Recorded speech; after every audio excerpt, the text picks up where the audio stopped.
Salam əziz abituriyentlər və müəllimlər. Keçən dərs demişdik ki, Osmanlılar da, Ruslar da Azərbaycanın müəyyən bir hissəsini tutmuşdular. Hətta bu dövrdə Əfqanlar da ölkənin şərqini tutmuşdular. Hansı ki, İsfahanda möhkəmlənən Şah Abbas Qasır, Şah Təmasib Qasır özünü şah elan edirdi.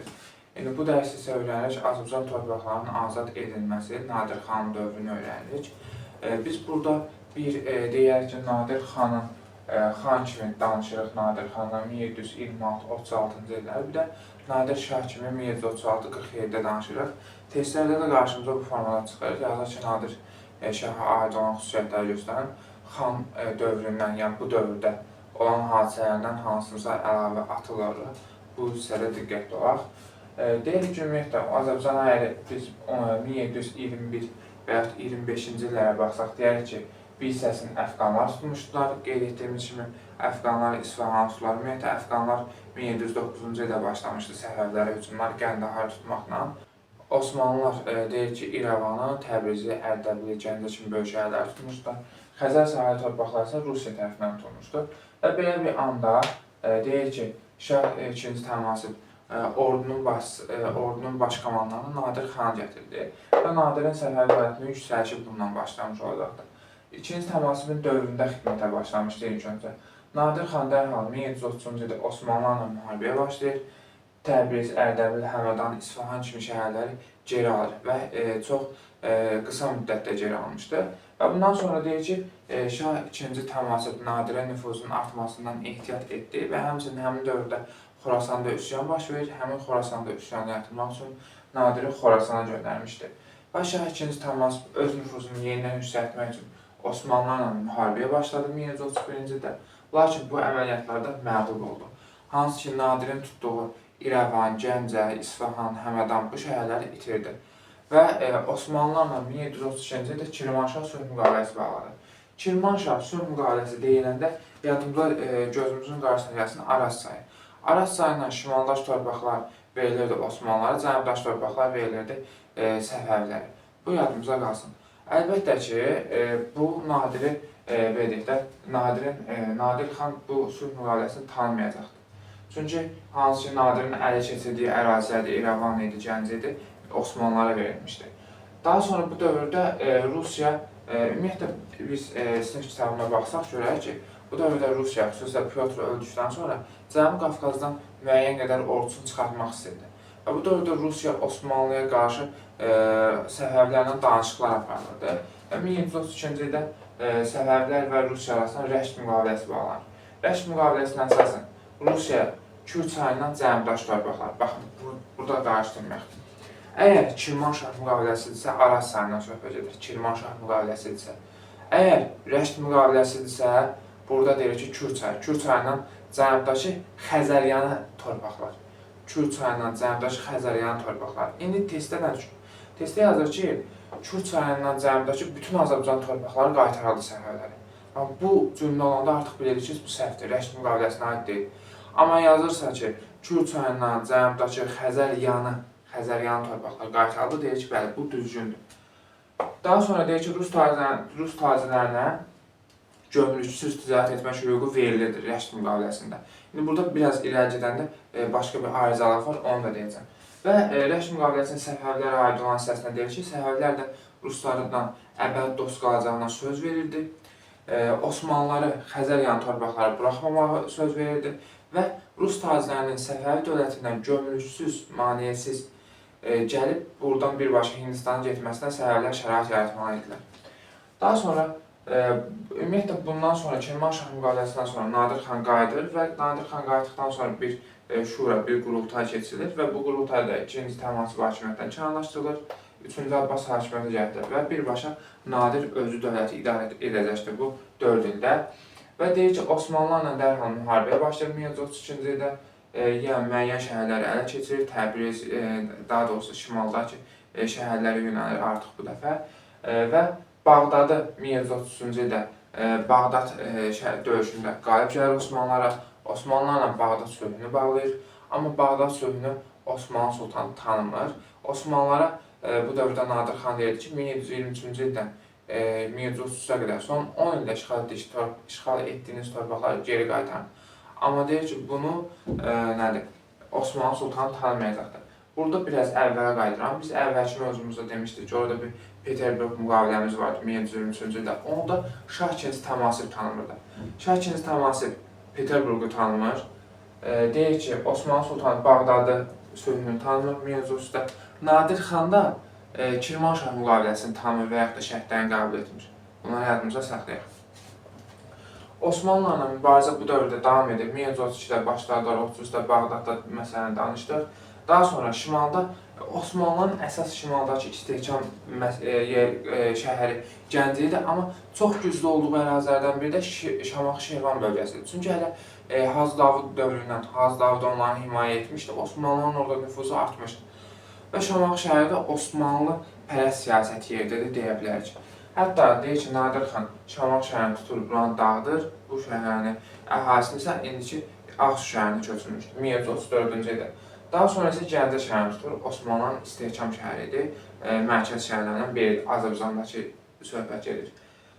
Deyir ki, 34-də Şirvan Şamaxını tutur, daha sonra 35-ci ildə 3 Məcid döyüşündə İrəvan yaxınlığında Osmanlıları məğlub edir və Osmanlılar bundan sonra Azərbaycandan öz ordularını çıxarılır.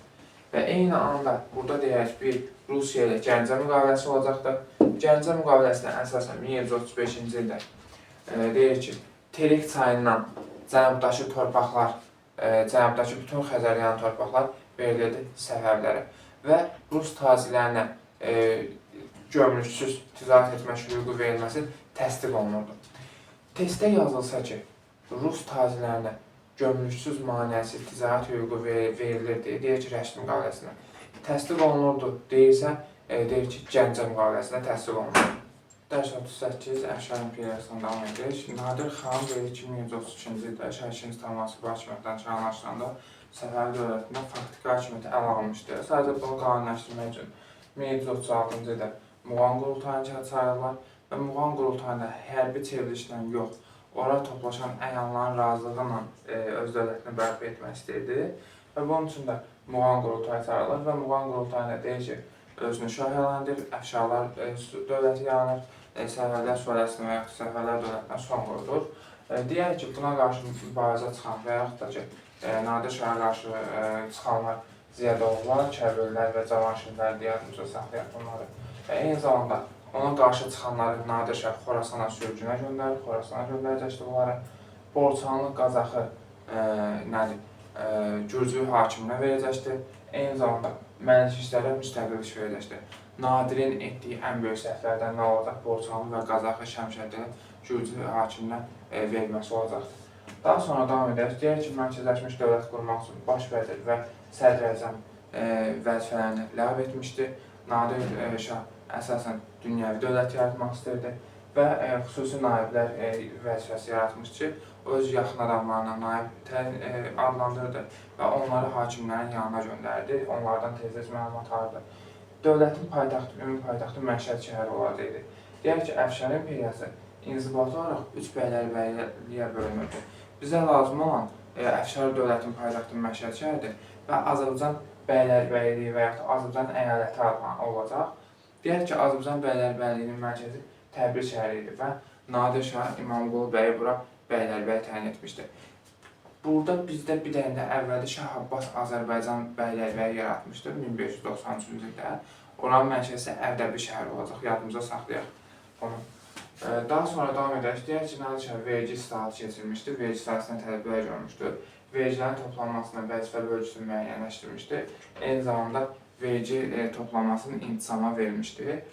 Daha sonra Nadir Şah dövlət torpaq fondunu artırmaq üçün və həmçindəki verdiyi xadimlərin, ruhanilərin mövqeyini sındırmaq üçün vəqf torpaqlarının maldarların sahib olduğu geniş torpaqları və iri feodalların sahib olduğu geniş torpaqları onların əlindən alır, dövlət torpaq fonduna daxil edir. Eyni zamanda Nadir xan xidmət müqabilində torpaq vermədi, o əladən xərc kimi xidmət müqabilində maaş verdi, torpaqları istəyirdi kəndlərə versin, kəndlər dövlətə nə versin? Pulla vergi versin. Deməli, Nadir xanın hansı ki, xidmət müqabilində maaş verməsi əladən xərcdən oxşar xüsusiyyət olacaq. Nadirin vergini pulla alması isə Əkbər Şahla oxşar xüsusiyyət olacaq. Əkbər Şahda belə bir xüsusiyyət var, Nadirdə elə bir məsələ vermirdi. Deyir ki, Əkbər Şah mərkəzi vilayətdə yaşayan kəndlilərdən vergini pulla alırdı. Amma Nadirdə deyir ki, ümumiyyətlə vergi pulla alırdı. Kimdən pulla alırdı? Deyir, bir incəliş yoxdur. Amma oxşarlıq kimi ikisi üçün də yadımıza saxlayırıq ki, Əkbər də Nadir Şah da vergini pulla almışdı. Və deyək ki, bunun tədbirlərin nəticəsində mərkəzi idarəetmə sistemi güclənmişdi. Nadir Şah hərbi islahat keçirmiş, kəndliləri orduya cəlb etmişdi. Bu, həmin dövrdə Azərbaycanda istər fərqi yoxdur, Əfşar İmperiyasında ümumi götürsək təsərrüfata ziyan vurmuşdu. Çünki bu dövrdə bu dövlətlərin əsas bu dövlətləri formalaşdıran təsərrüfatdır. Çünki bu aqrar dövlətlərdən söhbət gedir də. Və bu da bütün kəndliləri orduya cəlb edəndə kənddə işləyəcək adam qalmırdı, təsərrüfatda zəifləyəcəkdir. Və Nadirin ən böyük səhvlərindən biri də bu olacaqdır. Siyasi səhvində isə borc alınan Qazaxı verməkdir gürcülərə. Siyasi səhvi Azərbaycan sonraki proseslərdə borc alan gürcülərdə qalacaqdır. Amma həmin dövrdə Nadirin faktiki, real fəlakətlə nəticələnən səbəblərindən biri o hərbi islahatına kəndliləri orduya cəlb etməsi idi. Daha sonra deyək ki, orduda artilleriyadan, zəmbirəçilərdən istifadə olunurdu və topçular ümumiyyətlə Şah Abbasdan sonra qızılbaşlar, bu tayfalar, bu ərazidə olanlar toplan geniş formada istifadə etmişdilər. Daha sonra donanma yaratmaq istəyirdi. Donanma yaratmaq təşəbbüs göstərmişdi. Baxın, biz deyirik ki, ticarət donanması deyirik. Ticarət donanmasının deyək ki, salaylarda Məzbəmi Məhəmməd yaratdı. Ticarət donanması. Hərbi donanma yaratmağa təşəbbüs göstərir Nadir Şah. Azərbaycan tarixində ilk dəfə hərbi donanma yaradılacaq AXC dövründə 1919-da. Yadımıza saxlayaq. Nadir Şah İngiltərə, Rusiya, Hollandiyadan danışıqlar apardı. Hərbi donanma yaratmaq üçün onlardan kömək istəyirdi. Amma deyir ki, Osmanlılarla baş verən müharibə hərbi donanma yaratmaq üçün mane olur və hərbi donanma yarada bilməyəcəkdir. Orada mənbələr var. Biz deyirik ki, adətən mənbələr düşmür, amma bəzilərinə fikir verməliyik. Məsələn, deyək ki, Səfəvilərdə olduğu kimi Əfşar İmperiyasında da türk dininə çox önəm verilirdi. Türk dilində danışırdılar, deyə bilərik. Deyərik ki, vahid din yaratmaq istəyirdi. Səfəvi hökmdarı 2-ci İsmail kimi Şiə-Sünni ixtilafına son qoymaq istəyirdi. Və eyni zamanda dünyəvi dövlət yaratmaq istəyirdi. Yəni, din xadimlərinin sadəcə dinlə məşğul olmasına, din xadimlərini məhdudlaşdırmışdı. Din xadimlərinin əlindən torpaqları almaqdan bunda göstərmiş oldu. Nadirin dövründə olan köçürmə siyasəti və vergi siyasəti Nadirə qarşı üsyanlar gətirib çıxardı. Deyir ki, Nadirə qarşı xan dövründə, hələ xanlar vaxtı, yəni 1726-1736-cı illəri nəzərdə tuturuq ki, bunlar Astarada, Carbaqin və Şamaxına qarşı üsyanlar olmuşdu. Nadir Şah, yəni şahlıq dövründə Hindistan'a 1737-ci ildə hücum edir. Hindistanda olduğu vaxtda Azərbaycanda Şirvan və Şimal ərazisində Nadirə qarşı üsyanlar baş verir. Ən böyük üsyan deyək ki, bu dövrdə Carbaqin üsyanıdır. Carbaqin 1738-1741-ci illərə əhatə edirdi. Carbaqin üsyançıları Cingöz qalasında toplanmışlar. Əvvəl Nadir Şah qardaşı İbrahimi göndərir. İbrahim döyüşdə öldürülür. Bundan sonra Nadir özü şəxsən gəlir Azərbaycana və 1741-ci ildə çətinliklə də olsa Carbaqin üsyanını yatırır. Carbaqin də Nadirə Şah dövründə də üsyan olmuşdu. Xan dövründə də üsyan olmuşdu. Və eyni zamanda Səfəvilərə əleyhinə də ilk üsyanlardan biri elə Carbaqində olmuşdu. 1707-1711-ci ildə bunu yadımıza saxlayaq. Davam edərik buradan. Deyək ki, orada bir dənə də mühüm mahiyyət var. Deyək ki, Nadir 1743-cü ildə Cənubi Qafqazın öz ordusunu çıxarırdı. Bundan sonra yenə Nadirə qarşı Şimali Azərbaycanda hərəkat genişlənmiş olacaqdır. 1-ci Sammircə üsyanından başlayaq burada 1743-cü ildə. Deyək ki, 1-ci Sammircə bu dövrdə əhali deyək ki, yaxşı hökmdarı axtarışında idi. O İngiltərədə var. Deyək ki, kəndlilər həm İngiltərədə, həm Fransada xeyirxah kral axtarırlar, xeyirxah hökmdar axtarırlar və elə bilirlər ki, feodallar kralı aldarlar, kralın xəbəri yoxdur bunların halından. İndi də bizimkilər də burada yaxşı hökmdar axtarırlar. O hökmdarlardan birinə də 1-ci Sammircə, bu dövrdə də yalancı şəhzadələr çıxdı. Onlardan biri də Sammircə olacaqdır. Sammircə deyək ki, Ağsun tutur. Daha sonra ümumiyyətlə 1-ci, 2-ci Sammircə üsyanı Şirvan Şamaxı bölgəsində olmuşdu. 3-cü Sammircə üsyanı isə Təbrizdə və Ərdəbildə başlamışdı. Bunun fərqi ilə 1-ci, 2-ci Şirvanda və yaxud da Şamaxı deyirik. 3-cü Sammircə üsyanı Təbriz və Təbriz şəhərində başlamışdı deyirik.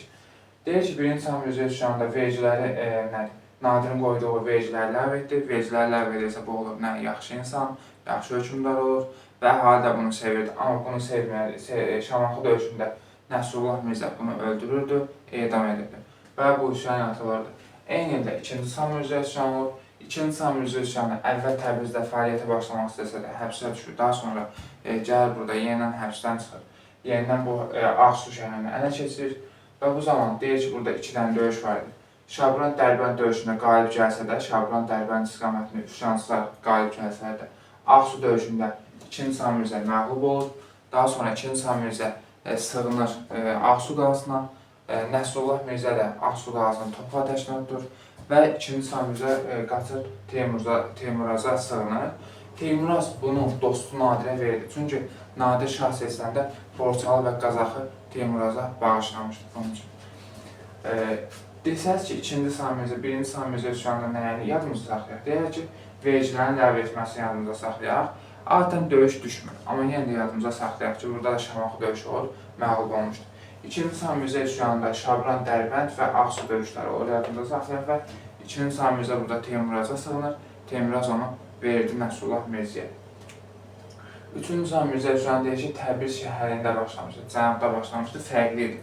Və 3-cü nədir? Samir deyir ki, hakimiyyət ələ keçirən, yəni burada ərazini üsyan ələ keçirəndən sonra idarə etmə, Teymurun, Nadir şahının idarə etmə sistemini ləğv etdi. Nadirin vergilərini ləğv etmişdi kim? 1-ci Samir üsyanı.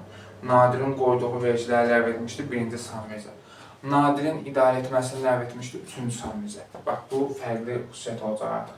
Və eyni zamanda 3-cü Samir öz adına pul kəsdirmişdi. Bu olmuşdur üsyan 1747-ci ildə təxmini və bu vaxtda Nadir sürgəsi nəticəsində ölür. O bütün hakimlərə onun hakimiyyətini qəbul etsin deyə məktub göndərir, fərman göndərirlər, onun hakimiyyətini qəbul etmirlər. Daha sonra isə Əmraslan xan tərəfindən tutulur və 3-cü Samir öldürülür. Dedik, bir təkrar edirəm, 1-ci Samir o vergiləri ləğv etmişdi, Nadirin qoyduğu vergiləri. Nadirin qoyduğu idarə etməni ləğv edənsə 3-cü Samir idi. Fərqli xüsusiyyətdə 3-cü Samir deyirik ki, harada idi? Təbrizdə başlamışdı hərəkət. 2-ci Samir qaçıb kimə sığınmışdı? Katlı Kaxetiyəçarı Teymuraza sığınmışdı. Teymuraz onu vermişdi. Çünki Nadir əvvəldən Teymuraza nə vermişdi? Borçalı və Qazaxı vermişdi. Şəki üsyanı olacaqdı. Şəki üsyanına Hacı Çələbi başçılıq edirdi. Bu üsyan Məlik Nəcəfin qəddarlığına qarşı olmuşdur. Əgər oradakı situasiya sizə maraqlıdırsa oxuya bilərsiniz. Deməli, Hacı Çələbi ilə Məlik Nəcəfin arasında olan əhvalat düşən deyil, narahat olmayın. Kimə maraqlıdırsa öyrənə bilər, maraqlı deyilsə öyrənməsin. Amma mən buradan davam edirəm Şəki üsyanına. Deyək ki, Şəki üsyanı 1743-46-da olmuşdur. 1743-cü ildə Hacı Çələbi özün xan elan etdi. Azərbaycanda ilk müstəqil xanlığın əsasını qoymuş olacaq. Lakin daha sonra Nadir Şəki üzərinə hücum edir. O öz ordusuna gəlsən, görəsən qalasına sığınır. 1746-cı illərdə, daha doğrusu 1743-də görür ki, ərzaq qıtlığı var və Nadirin hakimiyyətini qəbul edir. 1746-cı ilə qədər. Nadir öldükdən sonra yenidən 1747-ci ildən sonra yenidən müstəqil xanlığa çevrilmiş olacaqdır. Nadir öləndən sonra Azərbaycana deyir ki, xanlıqları parçalanacaq. Çünki Azərbaycan əraziləri arasında iqtisadi əlaqələr zəif idi və feodal hakimlər arasında mübarizə gedirdi.